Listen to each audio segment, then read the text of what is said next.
দর্শক শুভেচ্ছা নেবেন, আনন্দ সংবাদ দিয়ে শুরু করছি আজকে সংবাদ বিশ্লেষণ। দর্শক, রমজানের চাঁদ দেখার আগেই আমাদের নির্বাচনের চাঁদ উঁকি মেরেছে।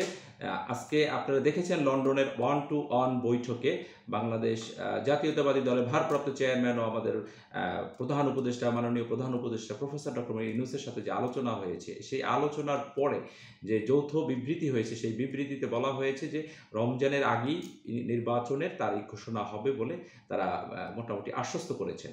তাহলে আমাদের রমজানটা কবে থেকে শুরু হতে পারে? রমজান হচ্ছে 17 অথবা 18 তারিখে ফেব্রুয়ারি 2026 সালে চাঁদ দেখা যেতে পারে। তাহলে সেই হিসাবে পূর্বাঞ্চলীয় দেশ মানে বাংলাদেশে বাংলাদেশে চাঁদ দেখা যাবে 18ই ফেব্রুয়ারি। তার মানে হচ্ছে রমজান শুরু হবে 19ই ফেব্রুয়ারি।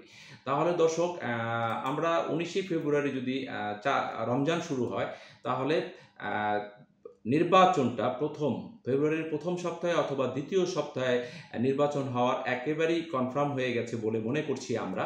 তো দর্শক, এটি একটি সুসংবাদ। কারণ বাংলাদেশের মানুষ দীর্ঘদিন পরে ভোটাধিকার প্রয়োগ করতে পারবে, বাক স্বাধীনতা ফিরে পাবে এবং বাংলাদেশ হবে গণপ্রজাতন্ত্রী বাংলাদেশ সরকার।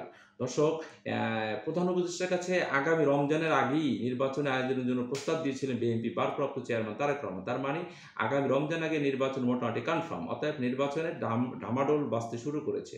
দর্শক, আপনারা জানেন যে আওয়ামী লীগ নিষিদ্ধ হওয়ার পর বাংলাদেশ জাতীয়তাবাদী দল ছাড়া, বিএনপি ছাড়া তার তেমন কোনো বড় দল নাই। কারণ বাংলাদেশের আওয়ামী লীগ নিষিদ্ধ হওয়ার কারণে এখন আওয়ামী লীগ আর নির্বাচনে আসার কোনো সম্ভাবনা নাই। সেটা একেবারেই উড়ে গেছে। তাই বাংলাদেশে যদি এখন কোনো দল থেকে থাকে, সেটা হলো বাংলাদেশ জাতীয়তাবাদী দল বিএনপি।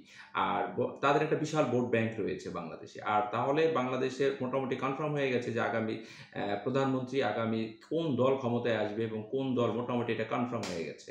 বাংলাদেশে অন্য যে দলগুলো রয়েছে যেমন জাতীয় পার্টি, তাদের অবস্থা একেবারে নড়বড়ে অবস্থা, তাদের কোনো অবস্থা নাই বললেই চলে। কারণ কাদের সাহেব কী বলে সে নিজেও জানে না। আর জামায়াতের কথা বলবো, তাদের তো ভোট ছোট সামান্য কিছু ভোট রয়েছে।